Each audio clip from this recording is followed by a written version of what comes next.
Morning everyone, welcome to MSc Chemistry World. Today's topic is carbocation. Carbocation में carbon की 3 bond और एक positive charge होता है, मतलब कि इसमें 6 इलेक्ट्रॉन होते हैं. इसमें sp2 हाइब्रिडाइजेशन होता है. यह 3 हाइब्रिड ऑर्बिटल्स का यूज़ 3 सब्स्टिट्यूएंट्स के लिए सिंगल बॉन्ड के लिए करता है. इसमें शेष p ऑर्बिटल्स जो होते हैं वो वैकेंट होते हैं. कार्बोकेटाइन की जो स्ट्रक्चर होती है वो फ्लैट होती है. इसमें 3 कोवेलेंट बॉन्ड जो होते हैं वो 120 डिग्री के बॉन्ड एंगल के साथ प्लेनर होते हैं. ये कार्बोकेटाइन की स्ट्रक्चर हो गई. CH3 पॉजिटिव चार्ज ये प्लेनर होता है. कार्बोकेटाइन की स्ट्रक्चर क्या होती है, इसमें जो p ऑर्बिटल्स होते हैं वो वैकेंट होते हैं. एग्जाम्पल फर्स्ट में CH3 तो इसमें जब रिएक्शन होती है तो कार्बोकेटाइन और ब्रोमीन नेगेटिव चार्ज बनता है. तो CH3 पॉजिटिव से या कार्बोकेटाइन से जब OH नेगेटिव रिएक्ट करता है तो ये प्रोडक्ट बनता है. अब है सेकेंड एग्जांपल जो है, इसमें जब कार्बोकेटाइन और OH नेगेटिव की रिएक्शन होती है तो रेक्टस और सिनेस्टर जो होते हैं वो प्रोडक्ट फॉर्म होते हैं. फिर ये जो होते हैं वो कार्बोकेटाइन के एग्जांपल होते हैं, जैसे CH3 मतलब Maithil carbocation, ethyl carbocation, propyl carbocation, tertiary carbocation, ये सब जो होते हैं वो कार्बोकेटाइन के एग्जांपल्स होते हैं.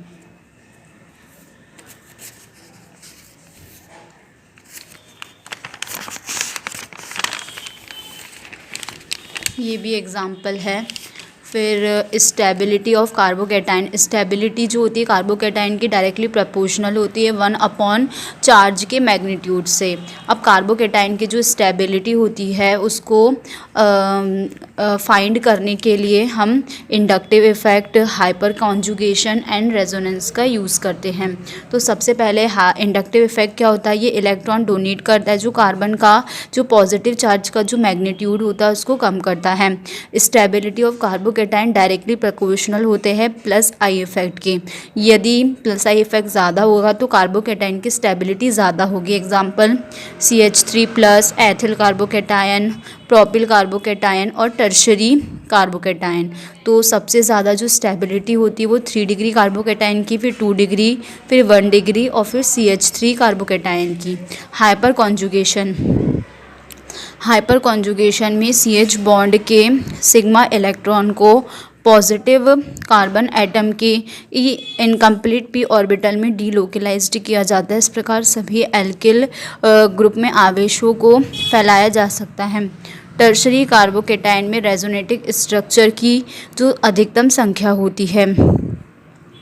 3 डिग्री कार्बोकेटाइन की स्टेबिलिटी प्राइमरी और जो सेकेंडरी कार्बोकेटाइन होता है उससे ज़्यादा होती है. हाइपर कॉन्जुगेशन कैसे होता है, हाइपर कॉन्जुगेशन मतलब नंबर ऑफ अल्फ़ा हाइड्रोजन जितने ज़्यादा होंगे उतने हाइपर कॉन्जुगेशन होगा किसमें, p ऑर्बिटल्स में. CH2 कार्बोकेटाइन जो है उसके पास वैकेंट p ऑर्बिटल्स होते हैं, तो ये एक CH बॉन्ड के इलेक्ट्रॉन निकलकर इसमें जाते हैं, फिर दूसरे CH और फिर तीसरे CH से. तो इस प्रकार क्या होता है, हाइपर कॉन्जुगेशन होता है.